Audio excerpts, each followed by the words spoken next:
So hello, my name is Rob and this is Cattle Rabbit Scale Model Studios, and in this video we are going to be taking a look at MDF kits.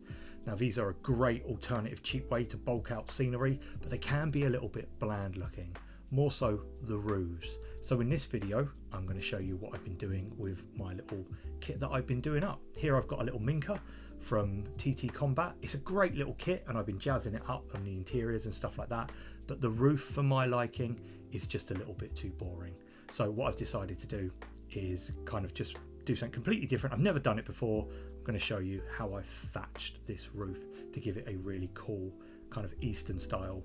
It is a really easy thing to do. It's a bit time consuming and it is really messy. Probably one of the messiest things I've ever done.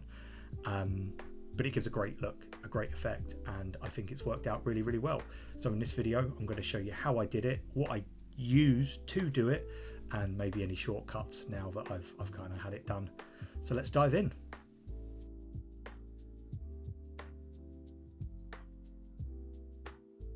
So as always, don't forget to like, subscribe, leave any comments down below, any questions. If you've got any ways that you would have done this a little bit better, please do enlighten me.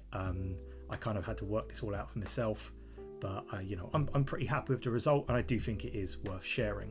So as you can see, I've made little sliding doors for it. I've had a great fun jazzing up this MDF kit. I kind of wanted to go for like a Ninja Scroll diseased Shimoda village. I'll put a picture on screen for those that don't know the movie. Check it out, it's an amazing movie. And I wanted that kind of like thatching look. I wanted it to look abandoned and really kind of rough. So what I've decided to do was kind of, do some thatching. You're going to hear me say that word loads. I apologise in advance. First thing I did was I just got some masking tape. I taped up all the corners to make sure everything sat nice and flat, and then I've sealed all of this with PVA glue. PVA is going to be your absolute best friend while doing this. As you can see, it's brought all the edges in line with each other, and it's kind of given that kind of slight slant that a lot of Eastern inspired buildings have. For the little top section, I am going to keep it off. As you can see, this has got a slight little curve to it. So, you know, I was just a little bit conscious of how this sat on the actual kind of roof section. Again, I've had this for about 2-3 years. It was assembled for a good 2.5 years before, I think it was beginning of this year, 2024, I started doing this up, and I've been slowly chipping away at it. So that's what we, you know, where we're going to start. Now, we are going to need some things. Again, PVA, lots of it, and then paintbrushes. If you've got old paintbrushes lying around, I'm not talking about hobby brushes, I'm talking about ones you paint walls with. You can cut the bristles off or undo the ferrule, soak the bristles in white spirit to soften them, and we can use those as the fibres. If not, go and buy some really cheap disposable rough and ready paintbrushes, because we're going to be butchering them. If not, and I will see if I can put a link to this, I've got this massive chunk of, I think this is like paintbrush fibers. I use them as reeds when I do river dioramas and stuff like that, but you can just pull them off and they're the perfect length. I'll try and find these. These were actually when Geek Gaming was Luke's APS. I've had these years and I've been finding a reason to use them. But first, what I need to do is take the dog for a walk. And why I'm doing this is all the long grass here, I'm going to get some scissors and I'm going to trim it down into some lengths. And that's exactly what I've done here. Don't worry too much about kind of, you know, sizes or thickness. That's really going to kind of play into what we want. But all I did was grab a bunch of wild long grass, chop it down with a pair of scissors as short as I could, and then, you know, we're at the season now, especially in the UK for the summer, it's all nice and dry. I will be using these fibres afterwards, and if you can't get these or you can't find a link in the description or comments, I'll try and pin it somewhere if I can find them. If not, obviously you'll need your paintbrush hairs at the ready. So that's kind of like the first hurdle is finding the material to do this. If you've got an alternative, please let me know below.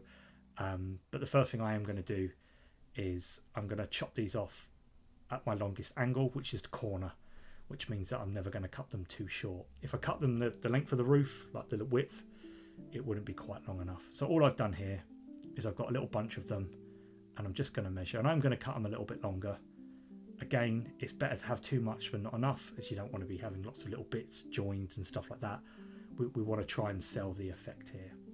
Now I've got a load of PVA in this container, And the first thing I am going to do is I'm going to put on, and I'm going to work in about half sections here. This is where the time consuming nature of this really started to hit home for me. I think I started this at about 5 o'clock on a Wednesday, and I actually finished the whole roof at about 10:30. So it was a good 5.5 hours work. But just make sure that you are constantly daubing your PVA on and it's lovely and thick.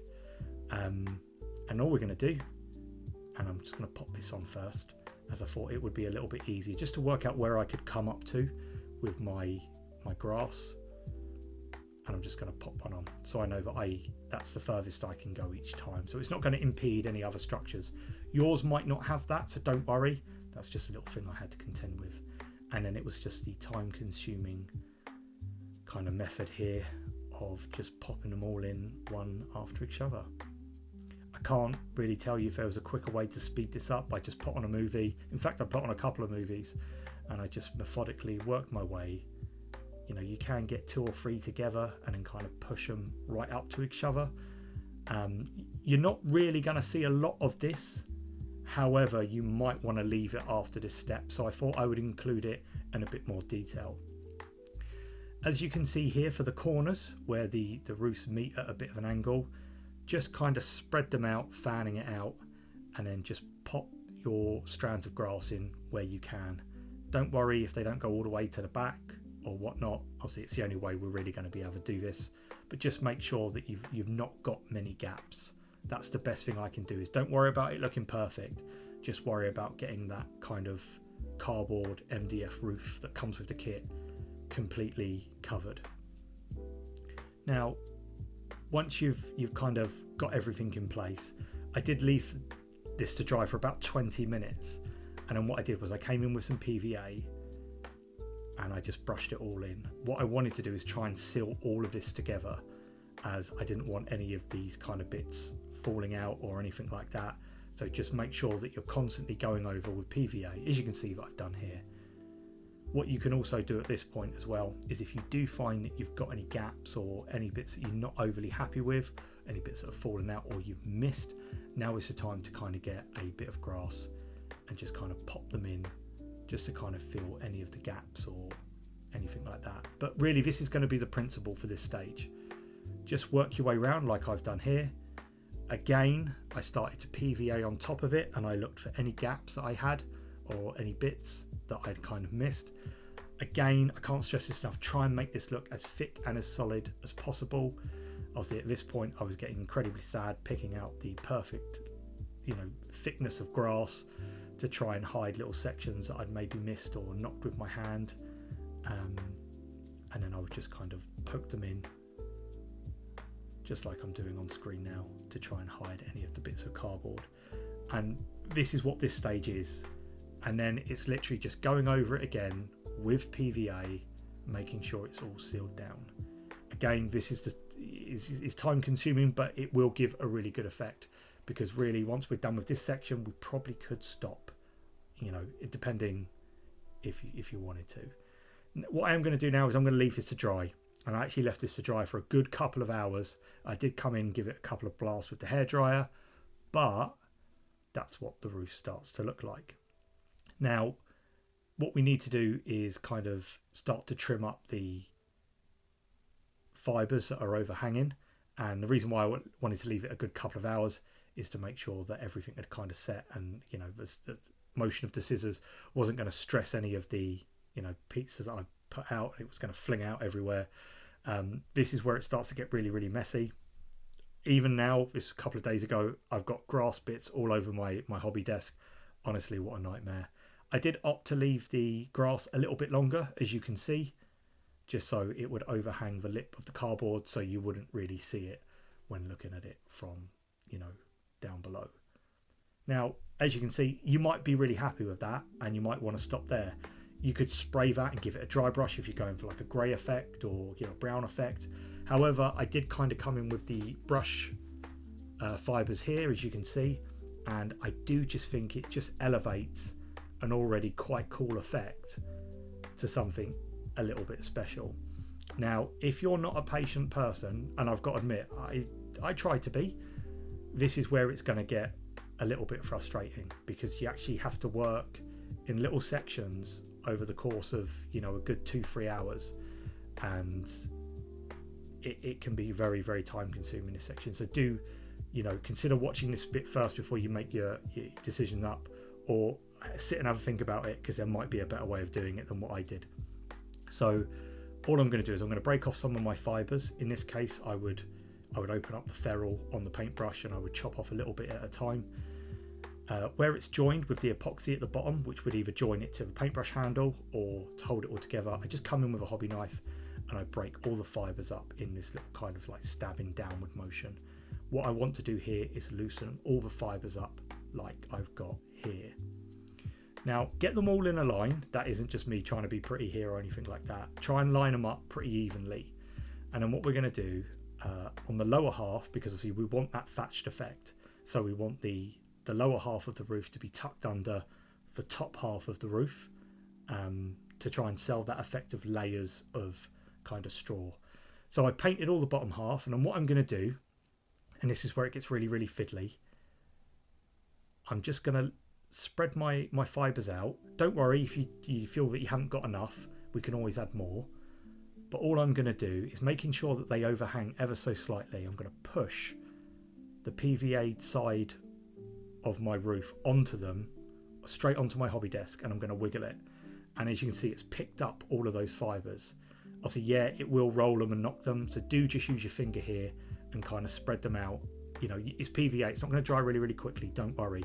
You've got a lot of working time, but you just spread out those fibers to make sure that it's kind of fanned out. If you've got a roof like I've got, if it's a straight flat roof, you haven't got to worry about this, but you're left with something like that, which looks pretty cool. But now we need to repeat this on the top section, and this is what I did side by side. I did it in 2 halves, then I moved round to the next section. Same again, I've got my fibers, they're all nice and loose, so I'm just going to come in with my PVA. What I did try and do here, and this is where it starts to get quite messy, it feels like one step forward, one step back sometimes, just dab the PVA all over the top half. So as you can see here, I'm pulling out some fibers. Don't worry, you just have to push them back in. You know, be prepared to get your hands sticky. Don't be like me, put something down on your work surface. It's definitely going to help, and it's going to make life a little bit easier. The cleaner you work, the easier this is going to be.